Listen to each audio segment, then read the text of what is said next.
Chapter 2 What Lucy Found There. "Good evening," said Lucy, but the fawn was so busy picking up its parcels that at first it did not reply. When it had finished it made her a little bow. "Good evening," said the fawn. "Excuse me, I don't want to be inquisitive, but should I be right in thinking that you are a daughter of Eve?" "My name's Lucy," said she, not quite understanding him. "But you are, forgive me, you are what they call a girl?"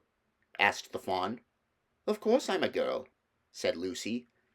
"You are in fact human?" "Of course I'm human," said Lucy, still a little puzzled. To be sure," said the fawn. "How stupid of me, but I've never seen a son of Adam or a daughter of Eve before. I'm delighted. That is to say—" and then it stopped as if it had been going to say something it had not intended but had remembered in time. Delighted," it went on. "Allow me to introduce myself. My name is Tumnus." "I am very pleased to meet you, Mr. Tumnus," said Lucy. "And may I ask, O Lucy, daughter of Eve," said Mr. Tumnus, "how have you come into Narnia?" "Narnia? What's that?" said Lucy. "This is the land of Narnia," said the fawn, "where we are now, all that lies between the lamp-post and the great castle of Cair Paravel on the eastern sea. And you have come from the wild woods of the west?" I got in through the wardrobe in the spare room," said Lucy. "Ah," said Mr. Tumnus in a rather melancholy voice, "if only I had worked harder at geography when I was a little fawn, I should no doubt know all about those strange countries. It is too late now." "But they aren't countries at all," said Lucy, almost laughing. "It's only just back there. At least, I'm not sure. It is summer there." "Meanwhile," said Mr. Tumnus, "it is winter in Narnia, and has been for ever so long. And we shall both catch cold if we stand here talking in the snow. Daughter of Eve, from the far land of Spare Oom, where eternal summer reigns around the bright city of Wardrobe, how would it be if you came and had tea with me?" "Thank you very much, Mr. Tumnus," said Lucy, "but I was wondering whether I ought to be getting back." "It's only just round the corner," said the fawn, "and there'll be a roaring fire, and toast, and sardines, and cake." "Well, it's very kind of you," said Lucy, "but I shan't be able to stay long." "If you will take my arm, daughter of Eve," said Mr. Tumnus, "I shall be able to hold the umbrella over both of us. That's the way. Now, off we go." And so Lucy found herself walking through the wood arm in arm with this strange creature as if they had known one another all their lives. They had not gone far before they came to a place where the ground became rough, and there were rocks all about, and little hills up and little hills down. At the bottom of one small valley Mr. Tumnus turned suddenly aside, as if he were going to walk straight into an unusually large rock. But at the last moment Lucy found that he was leading her into the entrance of a cave. As soon as they were inside she found herself blinking in the light of a wood fire. Then Mr. Tumnus stooped and took a flaming piece of wood out of the fire with a neat little pair of tongs and lit a lamp. "Now we shan't be long," he said, and immediately put a kettle on. Lucy thought she had never been in a nicer place. It was a little, dry, clean cave of reddish stone, with a carpet on the floor and two little chairs. "One for me and one for a friend," said Mr. Tumnus, and a table and a dresser and a mantelpiece over the fire, and above that a picture of an old fawn with a grey beard. In one corner there was a door which Lucy thought must lead to Mr. Tumnus's bedroom, and on one wall was a shelf full of books. Lucy looked at these while he was setting out the tea things. They had titles like The Life and Letters of Silenus, or Nymphs and Their Ways, or Men, Monks, and Gamekeepers, A Study in Popular Legend, or Is Man a Myth? "Now, daughter of Eve," said the fawn, and really it was a wonderful tea. There was a nice brown egg, lightly boiled, for each of them, and then sardines on toast, and then buttered toast, and then toast with honey, and then a sugar-topped cake. And when Lucy was tired of eating, the fawn began to talk. He had wonderful tales to tell of life in the forest. He told about the midnight dances, and how the nymphs who lived in the wells and the dryads who lived in the trees came out to dance with the fawns.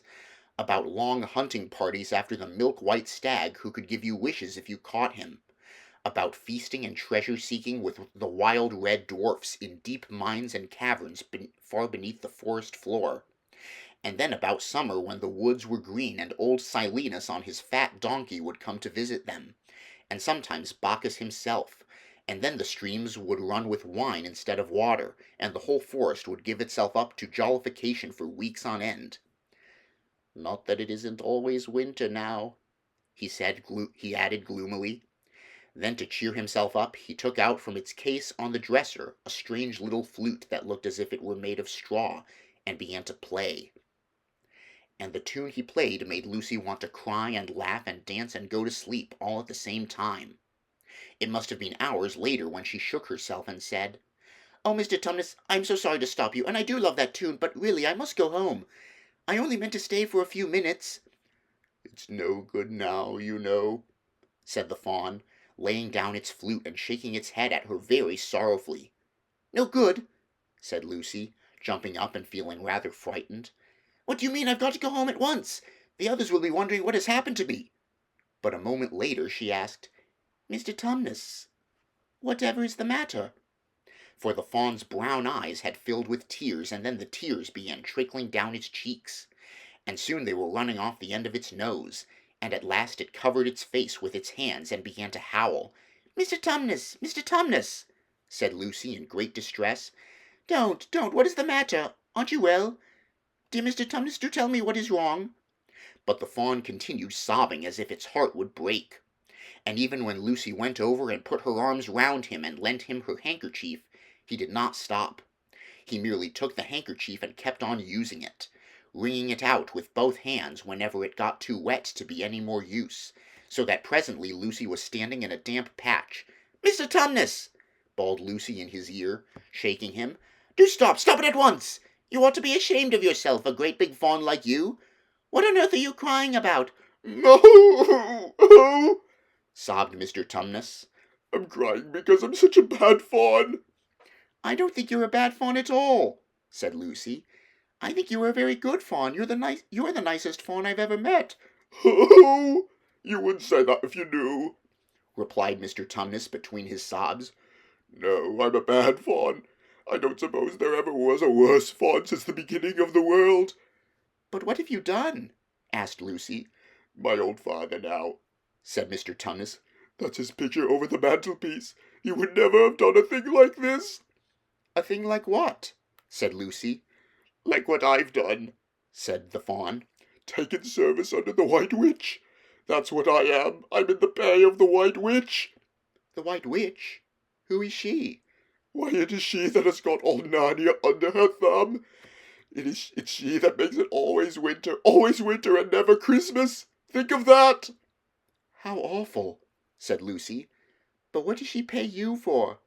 "That's the worst of it," said Mr. Tumnus with a deep groan. "I'm a kidnapper for her. That's what I am.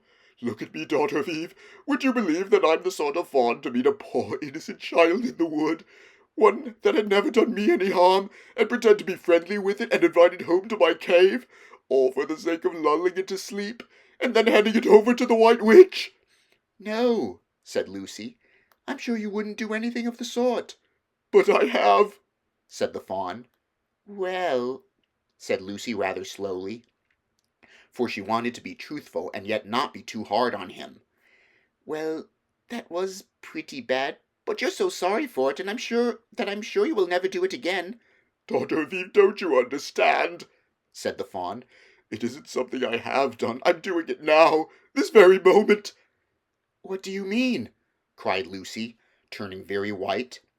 "You are the child," said Tumnus. "I had orders from the White Witch that if ever I saw a son of Adam or a daughter of Eve in the wood, I was to catch them and hand them over to her. And you were the first I ever met. And I've pretended to be your friend and asked you to tea, and all the time I've been meaning to wait till you were asleep, and then go and tell her." "Oh, but you won't, Mr. Tumnus," said Lucy. "You won't, will you? Indeed, you really mustn't." "And if I don't," said he, beginning to cry again, She's sure to find out, and she'll have my tail cut off and my horns sawn off and my beard plucked out, and she'll wave her wand over my beautiful cloven hooves and turn them into horrid solid hooves like a wretched horse's. And if she is extra and specially angry with me, she'll turn me into stone, and I shall be only a statue of a fawn in her horrible house until the 4 thrones at Cair Paravel are filled, and goodness knows when that will happen, or whether it will ever happen at all." "I'm very sorry, Mr. Tumnus," said Lucy, "but please let me go home." "Of course I will," said the fawn. "Of course I've got to. I see that now. I hadn't known what humans were like before I met you. Of course I can't give you up to the witch, not now that I know you. But we must be off at once. I'll see you back to the lamppost. I suppose you can find your own way from there back to Spare Oom and Wardrobe." "I'm sure I can," said Lucy. "We must go as quietly as we can," said Mr. Tumnus. "The whole wood is full of her spies. Even some of the trees are on her side." They both got up and left the tea things on the table, and Mr. Tumnus once more put up his umbrella and gave Lucy his arm, and they went out into the snow. The journey back was not at all like the journey to the fawn's cave. They stole along as quickly as they could, without speaking a word, and Mr. Tumnus kept to the darkest places. Lucy was relieved when they reached the lamp-post again. "Do you know your way from here, Daughter of Eve?" said Tumnus. Lucy looked very hard between the trees and could just see in the distance a patch of light that looked like daylight. "Yes," she said, "I can see the wardrobe door." "Then be off home as quick as you can," said the fawn. "And can you ever forgive me for what I meant to do?" "Why, of course I can," said Lucy, shaking him heartily by the hand. "And I do hope you won't get into dreadful trouble on my account." "Farewell, Daughter of Eve," said he. "Perhaps I may keep the handkerchief?" "Rather," said Lucy, and then ran toward the far-off patch of daylight as quickly as her legs would carry her. And presently, instead of rough branches brushing past her, she felt coats, and instead of crunching snow under her feet, she felt wooden boards, and all at once she found herself jumping out of the wardrobe into the same empty room from which the whole adventure had started. She shut the wardrobe door tightly behind her and looked around, panting for breath. It was still raining, and she could hear the voices of the others in the passage. "I'm here!" she shouted. "I'm here! I've come back! I'm all right!"